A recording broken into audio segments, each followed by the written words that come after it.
Hi, good morning, Shavua Tov, everybody. Okay, we're going to be doing Psalm 29, so I'm going to put that into chat now.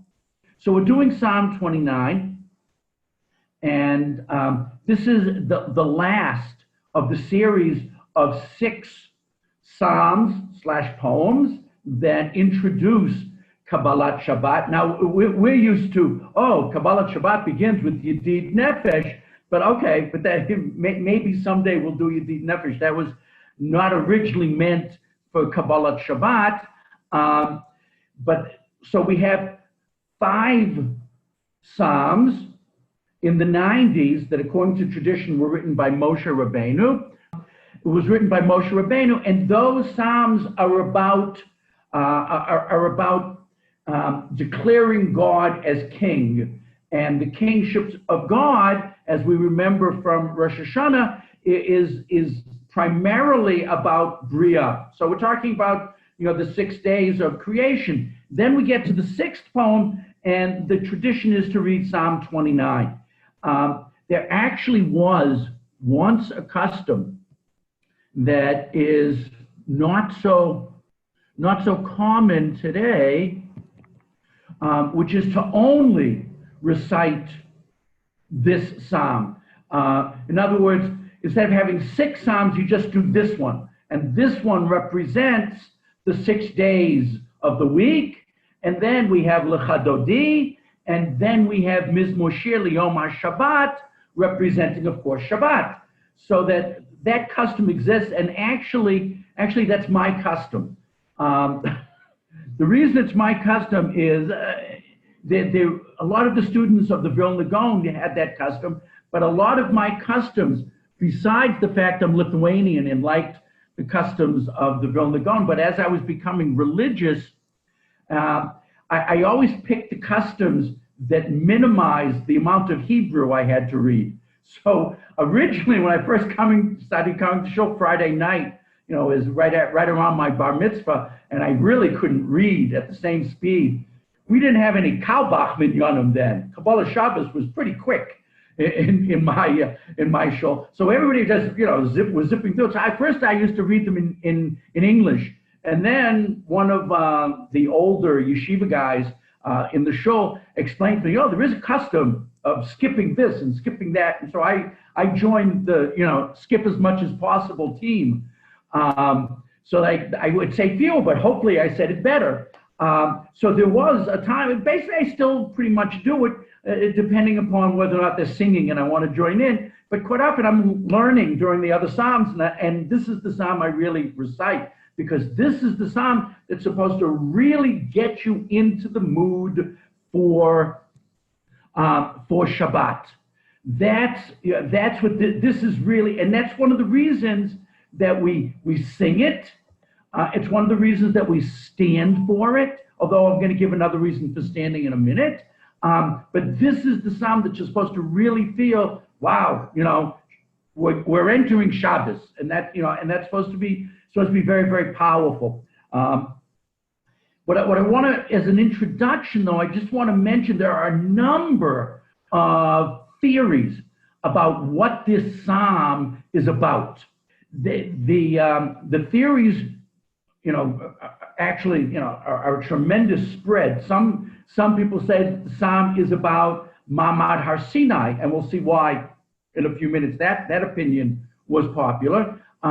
Some people believe that the psalm was written by King David when he moved the Aron Kodesh from Kiryat Yearim to another place before he took it to Har Habayit. There was an interim place outside Yerushalayim along Route 1, along the Tel Aviv highway.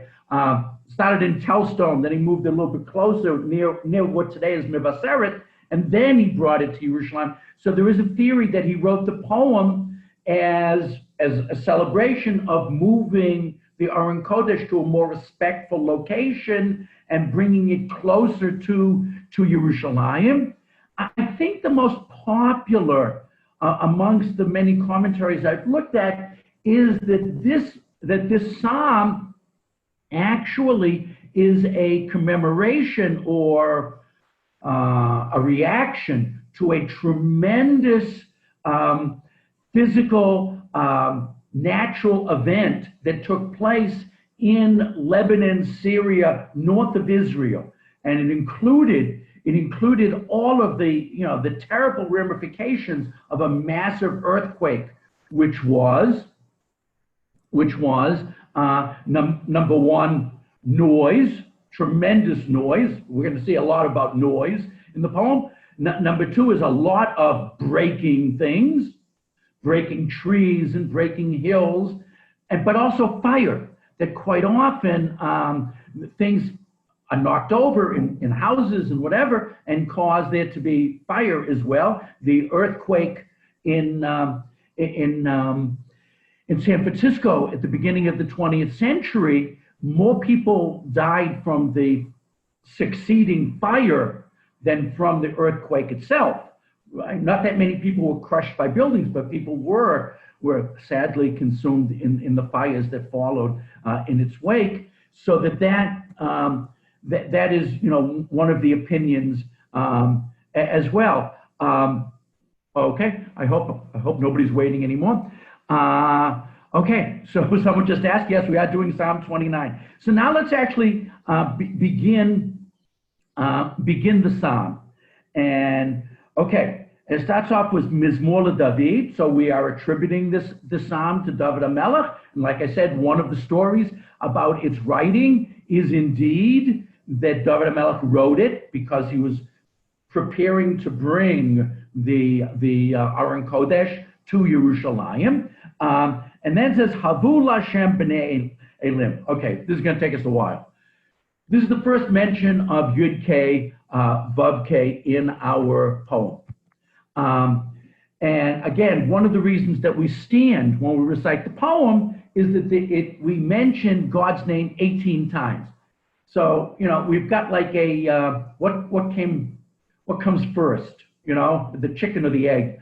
So some people say we stand because it has God's name in it 18 times. So it's sort of like Shmona Esrei, whose real name, the Shmona Esrei's real name is the Amidah, the standing prayer. So 18 means we should be standing. So we stand. While on the other hand, there's a Gemara that says there are 18 blessings in the Shmona Esrei because there are 18 mentions of God's name in our poem. So it's hard to tell which comes first in this situation.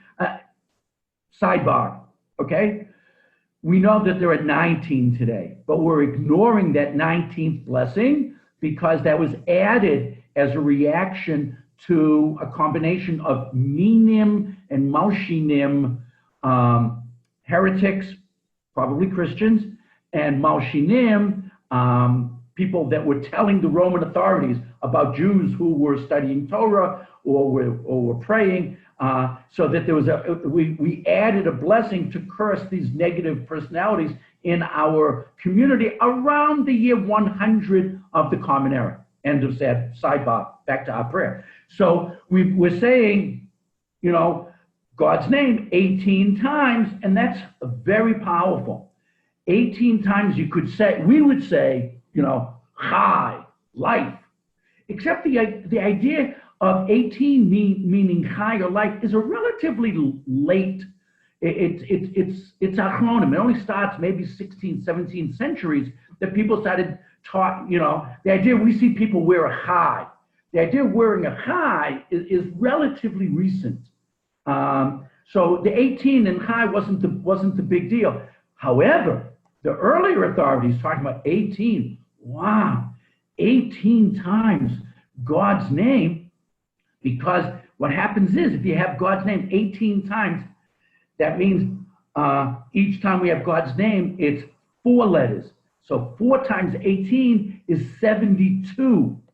And 72 is the magical, mystical name of God that if we were able to recite it or to know it, could perform all sorts of miraculous or awesome events, amongst us, so that it's 4 times the four-letter name is 72. So having God's name 18 times somehow is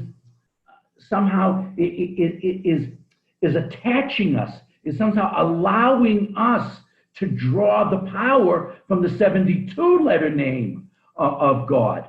So that's according to the mystics, according to the Mekubalim, that is the power of saying God's name 18 times, which is very, very beautiful. There happen to also be in the poem 91 words. And again, a lot of the more mystical and Hasidic authorities really like the numerology material. That a lot of Kabbalah is hinted at through numbers, so that 91 is the total of the gematria of Yud Kei Vav Kei, 26, plus Adnut, the other name for God, that when we don't pronounce Yud Kei Vav Kei, we say Baruch Hashem. That name, Aleph Daled Nun Yud, that is 65. So what happens is the 91 letters in the entire poem represent Hashem, Aleph Daled Nun Yud, which is like, again, it's accessing in some mystical way the powers of God's names.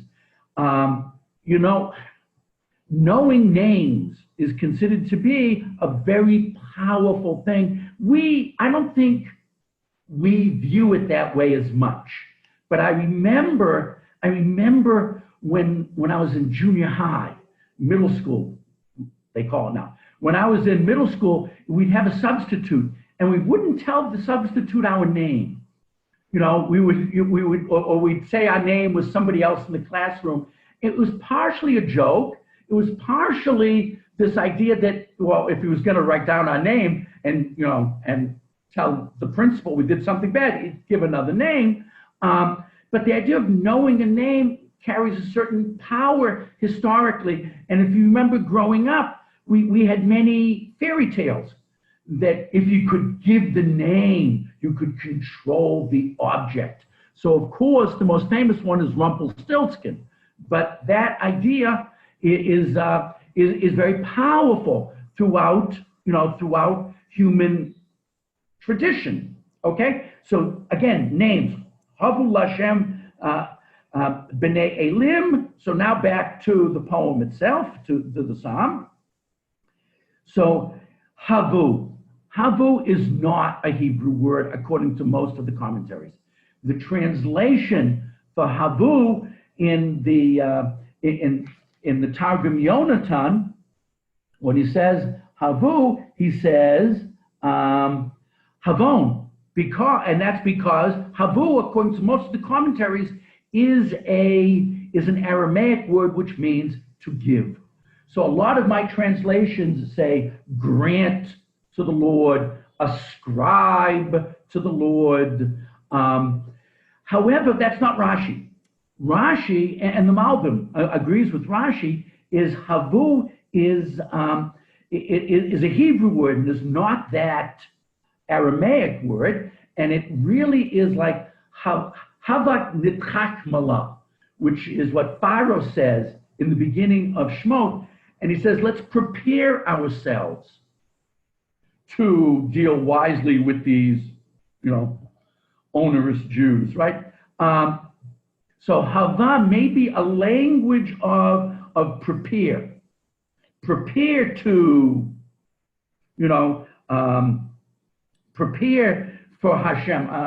Where's the translation that used prepare? That's Art Scroll uses that Rashi. And so Art Scroll translates the beginning of the poem. Prepare for Hashem, you sons of power. Prepare for Hashem. Okay, that's a little unusual. Most of the translations follow the Targum, which is give, ascribe, grant to Hashem, and we'll see what we're granting to Hashem in just a minute. But first, we want to know who is doing this granting or who is preparing themselves, and it's B'nai Elim. There are a number of interpretations of who these B'nai Elim are. It literally means children of the powerful. The most famous, I think the most common, is that it means the powers in heaven, the angels, that we, like many poems of praise of Hashem, are telling others. The poet, David HaMelech, is telling others to, ascribe things to Hashem. He's commanding others to join in the praise of HaKadosh Baruch Hu. So it could be that it's the angels, the powers in heaven. It could be that it's the powers of nature. And when you read the poem, powers of nature may really be the best literal translation, because we're talking a lot about nature. In the middle of the poem, we have 2 verses of introduction about ascribing praises to Hashem, but then the middle of the poem, which is verses 3 through 9, those 7 verses are really about nature, the power of nature. That of course HaKadosh Baruch Hu is behind all that power, but it's about the power of nature. So it could be nature, but my favorite, it's not the most common, but my favorite is, and in the words of the Iyun Tfilah, when we read this phrase, we're supposed to have simcha. And the simcha was supposed to have, the joy is because B'nai Elim, the children of the powerful ones, are the children of the Avot. The Elim, the powerful beings on planet Earth, are Abraham, Yitzchak, and Yaakov. And I just, and so all you Jews, all of you children of the patriarchs, all of you adherents to whatever it was that Abraham, Yitzchak, and Yaakov brought to planet Earth, you should be ascribing these things to Hashem. And that's my favorite. There's another interpretation that's Hasidic. I can't remember which Hasid which Hasidic master came up with this idea, but Elim means Tzadikim. And that fits into to Hasidic philosophy that the Tzaddik, the Rebbe, has powers that the others tie into. If you need to get in touch with the Kadosh Baruch Hu, or to even get a Kadosh Baruch Hu to change some decree, the tzaddik helps you. And so this feeds into the theology, if you will, or the philosophy of Hasidut, that the B'nai Elim are the Hasidim who follow the Rebbe, who is the tzaddik, and the tzaddikim are the Elim. Okay, I'm less enamored of that one, but okay. So here the second, we're going to have 3 havus. Havu Lashem kavod ba'oz. Ascribe to Hashem kavod and oz. Now oz we know. Oz is power. So we can handle that. I have strength. Strength seems to be the most common translation. I would have said power, strength. Everybody, it's unanimous. Power. Strength. I would have said power. It doesn't make a difference. Kavod is a little bit more dicey how to translate it. I would say glory. Glory and strength. Yeah, that's pretty much what we've got around here. Glory. So we know what power is, and most of the poem is going to be about power. Wow, the noise and the strength and the power. What do we mean by glory? So glory is harder to pin down, but nevertheless, it's very important that there's something about a Kadosh Baruch Hu which is spiritually powerful, and that's glorious. And so ascribe to Hashem kavod, this ineffable, this celestial, this spiritual glory, while at the same time this physical power and strength. And that those two things, vis-a-vis HaKadosh Baruch Hu, go together.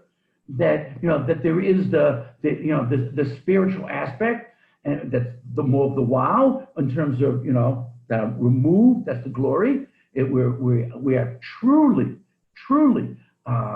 inspired by it. And then there's the power, which is more scary. Okay, and so that's the end of the first verse, which feeds directly into the second. The first two verses are a mamish couplet. They really go together. Havu Hashem kavod shemo. This is a little bit different. Ascribe, give, grant, okay, to Hashem the glory which is due to his name, or the glory of his name, that we can access, and again, this gets into the power of names. We can access God's glory. God's glory isn't just this free-floating glory around the world. It's something which can be accessed. If anything, it's also something which not only can be accessed, but perhaps even utilized. And that's what we're saying here, that this glory can be accessed through the name of Hashem. And that's one of the reasons that, number one, we are so tremendously respectful for the name of Hashem, because we believe the name itself contains a lot of power. So we're very, very careful. Sometimes I think we go overboard. It's like Ashkenazim, when they want to say something's good, they say Baruch Hashem, which is fine, okay. But it's so nice when you say, when you talk to someone from Edot Mizrach, Sephardi, and they say Toda La'el. And although I'm used to Baruch Hashem, but that other version is very beautiful. And why can't you say Hashem's name? Why can't you pronounce Aleph Lamed? Because we're really saying something powerful. So that's what's going on here. That the glory of God is accessed or is realized through the name of Hashem. The names of Hashem have this power, and we've become, like I said, very, very, very. So we've become very, very, very careful, because the reason for the care is because the name of God is so powerful. Okay, so there's one level we just have to show this tremendous respect. Okay, on the other level we only use it in tefillah. Okay, and because it has this power of access to God's glory. And then this introduction ends, and this really feeds into that idea that perhaps this was written by David HaMelech when moving the Aron Kodesh. And it says, Ishtachvu Lashem Bahadrat Kodesh. Worship or bow down, prostrate yourselves to Hashem within this Hidur, Hadrat, splendor of God's holiness. Okay? Hidur, like Hidur mitzvah, to make something beautiful. So I have in front of me the splendor of holiness. I also have holy majesty, and I also have majestic in holiness. Okay, but what we're saying here is that after we have in some way summoned Hashem, and some, or referenced, I'm not sure if summon works. Okay, that sounds a little too mystical perhaps, but once we feel that we're in communication with the Kadosh Baruch Hu, then we feel like we should be prostrating ourselves, because we are somehow accessing this glory. Now, there is another opinion that last line in verse 2, ending the introduction to our poem, is indeed talking about being in one of these holy places. So that fits in with David HaMelech, that they're in the proximity of the Aron Kodesh. So the reaction is to prostrate themselves at that moment, which works also. So the Hadrat Kodesh here would mean wouldn't be talking about the ineffable glory in a theoretical sense, but would talk about being in actual contact with something representing that holiness, either the Beit HaMikdash later, or in this case the Aron, or even going to a Beit Knesset or Beit Midrash today, or visiting the Kotel, or for those that go to Har HaBayit, things of that nature. That's not pshat, but that's another way of reading this, going to or being in contact with these holy sites, so to speak. So that's our introduction. We are going to ascribe, grant, give to a Kadosh Baruch Hu, all of this glory and praise and that all that is and worship and all that is cool. But now we're getting to the body of the poem. The body of the poem is talking about what about HaKadosh Baruch Hu is glorious. What about Hashem is so impressive that we have to be talking about it and worshiping HaKadosh Baruch Hu. What is there? And so these next 7 verses begin a series of descriptions of things that HaKadosh Baruch Hu has done or does. Again, is this describing what HaKadosh Baruch Hu did at some point in history, or is this something that HaKadosh Baruch Hu does on an ongoing basis? And in talking about this glory, we talk about it as emanating from the sound or voice of Hashem. And so that's where verse Gimel begins. Kol Hashem al Hamayim. Okay. The voice of God, the sound of God. We're now back to numbers. We're now going to have 7 times this idea of kol. Kol is going to be in these 7 verses utilized 7 times. And again, what the meaning of the 7 is depends on what exactly we're describing in the poem.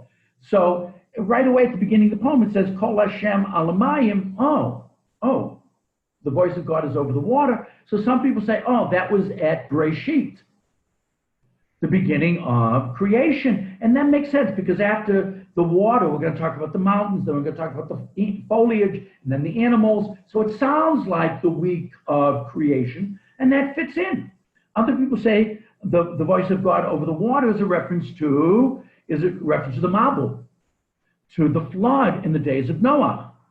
Other people say that even though it mentions water here, they say Ein Mayim Ela Torah, and that this is a reference to Mamar HaSinai, the voice of God that the Jews experienced when the Torah was given to the Jews standing at the foot of Har Sinai, of Mount Sinai.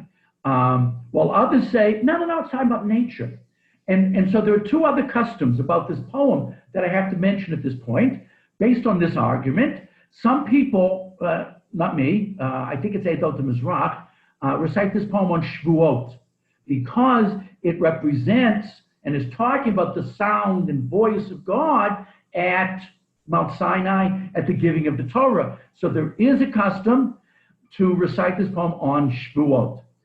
However, my custom, which is the custom of the Vilna Gaon, is to not only recite this poem on Friday night, but we recite it on the first day of Chol HaMoed Sukkot, because we believe it's talking about nature. And since on Sukkot we're praying for rain, and starting on the first day of Sukkot we have the Simchat Beit HaShoeva, the celebration over drawing the libation waters, and that was a big joyous time. And so this song apparently featured in that event.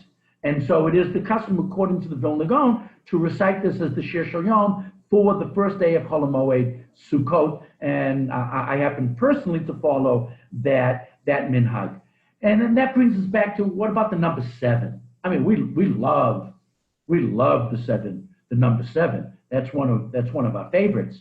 That's up there with 3, 7, 12. Those are like our, we really like those. So what is there about the number 7 in our poem? Now, I think that the seven voices are talking about us trying to access HaKadosh Baruch Hu, because we believe that between heaven and earth, there are 7 levels. This is a major idea in mysticism. I mean, the mystics believe that there really are 7 discernible stages. I as a non-mystic, as a misnagid, I'm more into this is an idea, a theoretical idea, that a concept that helps us understand how far we have to go and how we're supposed to ascend spiritual levels in our devotion and worship of HaKadosh Baruch Hu. But nevertheless, I like that, the 7 ascents.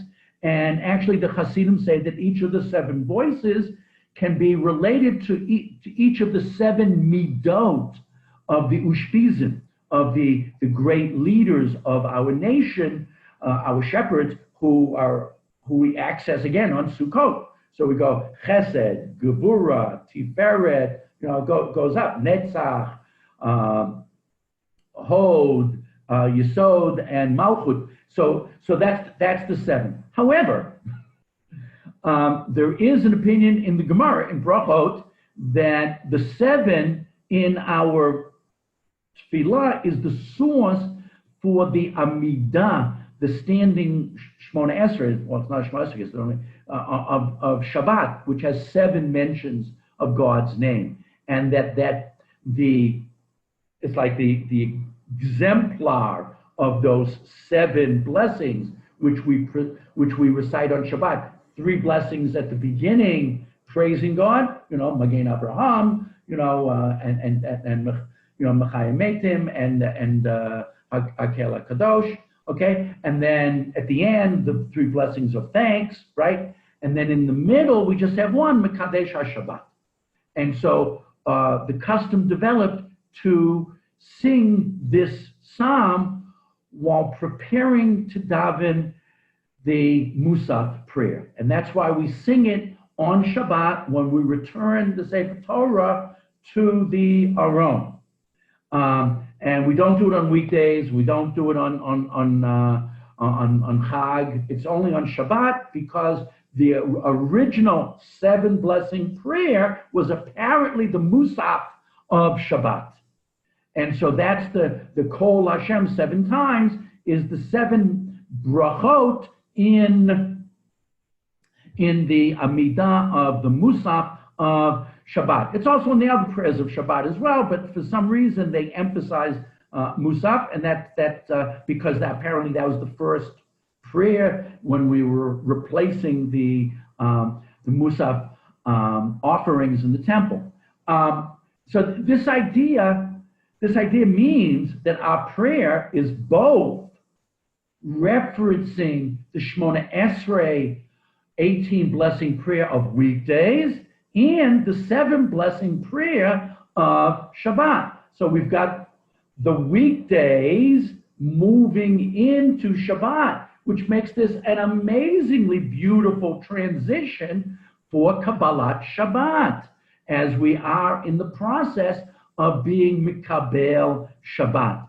And actually in the Otzet Tefillah, Perush on this, he actually says, when you recite this poem, that's the moment when you are actually being Mikabel Shabbat. Not for women so much, unless they go to shul. For women, it's more when they light the candles at home. But for men, it's when you recite this poem. I demur. I disagree a little bit. For me, we really accept Shabbat when we, at the end of L'Chadodi, and we sing Mizmor Shir Liyom HaShabbat. I believe that's when we accept Shabbat. That's what the Vilna Gaon said. That's what my Rabbi Soloveitchik said. And it's interesting because if you read Mizmor Shir Liyom HaShabbat, Yud Kei Vav Kei appears in that poem 7 times. So again, we've got the 7 brachot that are in the Amidah for Shabbat. But that's neither here nor there. Let's get back to our poem. So Kol Hashem alamayim, the voice, the sound of Hashem is over the waters. Kel hakavod hirim. The glorious God, or the God of glory, glorious God, God of glory, whichever one, thunders. Okay? Hirim, Ra'am, thunders. We're supposed to actually have some thunderstorms tonight. Hirim Hashem al mayim rabim, over many waters. So again, many waters does seem like a reference perhaps to the Mabul, to the flood in the time, but it could be again at the beginning of creation when all there was water, and only on the next day does the dry land start to appear. So we've got this tremendous sound of HaKadosh Baruch Hu over this. Now there are others that say it's not necessarily the sound of HaKadosh Baruch Hu. It could be the sound of the water. I've mentioned this before. We've talked about this before, and Rivka and I love to go for like hikes, and we love to go to nature. Being near the ocean, it's the sound of the ocean is amazing. You don't hear it so much, it's the Mediterranean, unless there's like a storm coming. But when you go to like I grew up with the Atlantic, in Boston, the sound of the ocean, it's like, wow, it can hypnotize you. It's like, wow, this is really something very, very special and moving. Okay, so that could be it as well. So that's Gimel. Daled, we go on talking about the sounds of Hashem. Kol Hashem bakoach. Any sound or voice that we can ascribe to HaKadosh Baruch Hu is always going to be powerful. That's what he's saying here. It fits in with that context, but it's not always true. Because we know that HaKadosh Baruch Hu can also be found in the Kol Demama Daka, that God can be found in the silent, still voice, that we can find the HaKadosh Baruch Hu there as well. However, when in this poem describing the power of Hashem, normally when we hear Hashem, the sound / voice of HaKadosh Baruch Hu, it's wow, it's awesome, it's powerful. And that, of course, is the expression that we're saying, Kol Hashem bakoach. It is powerful, okay? Kol Hashem behadar. Now, hadar, I'm not sure how to translate. We had Hadrat Kodesh back in verse 2, where we were prostrating or worshiping Hashem, and that we translate as splendor. In my translation in front of me, I'm looking at Koran. It has majesty. I don't like majesty because I think majesty is hod. I think we have another word for that. So, okay. And here in the altar, majesty. Okay. 2 people vote against me. Okay. And majesty. Hadar. Okay. I lose. Okay. So anyways, I would say Hadar is beauty.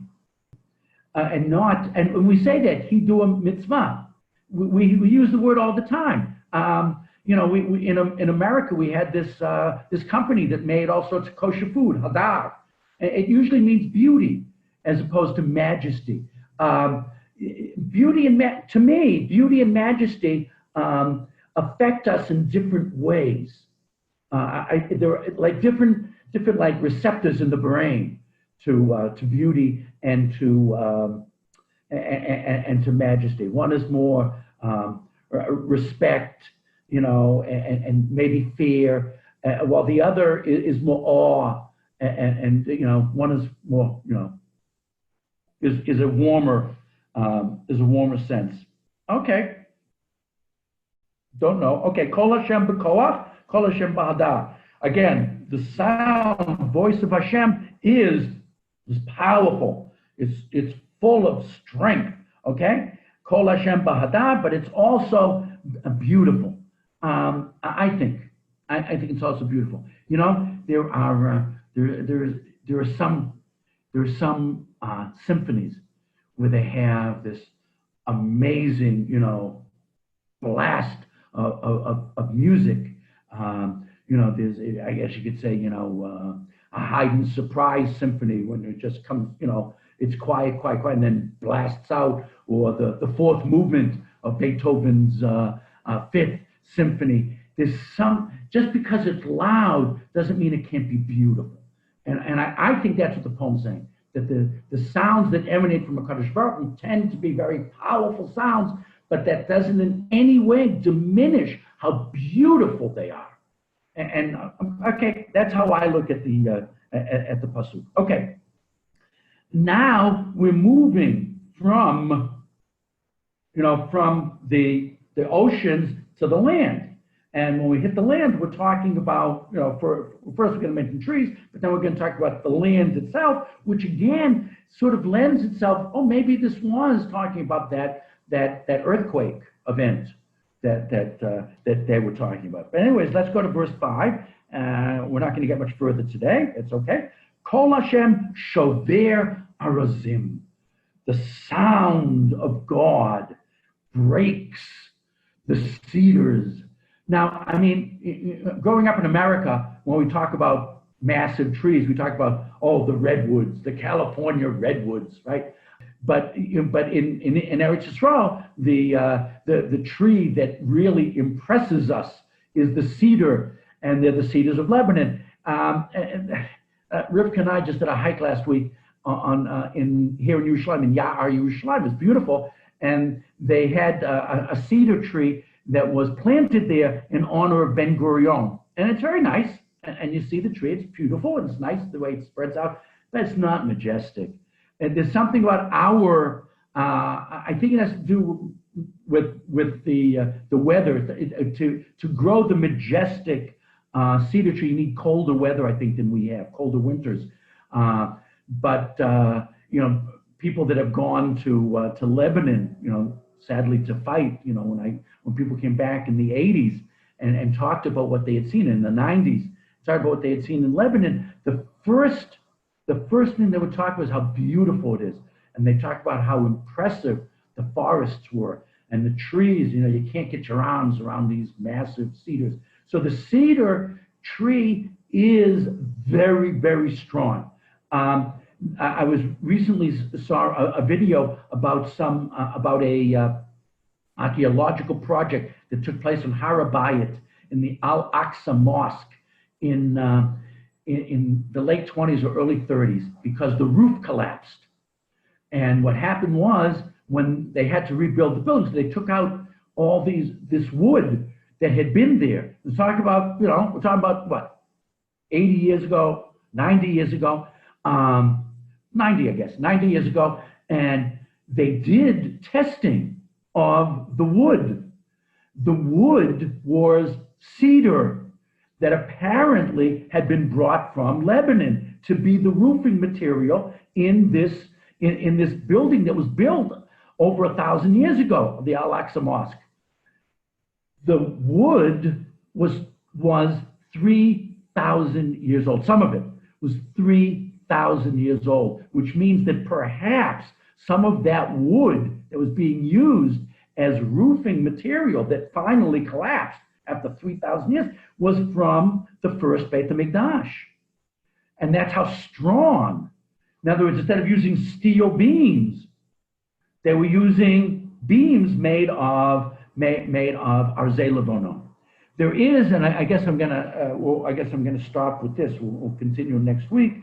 There is another opinion that the breaking of the arazim, that arazim isn't the trees of Lebanon. So this is what I'm saying now is not pshat at all. This is a drush that arazim refers to scholars, and sometimes there are scholars that produce a tremendous amount of fruit, children, students. There are other scholars who don't, that they may be great scholars, extremely impressive, like the arzei levonon, like the cedars of Lebanon. However, the Lebanon cedars don't have any fruit.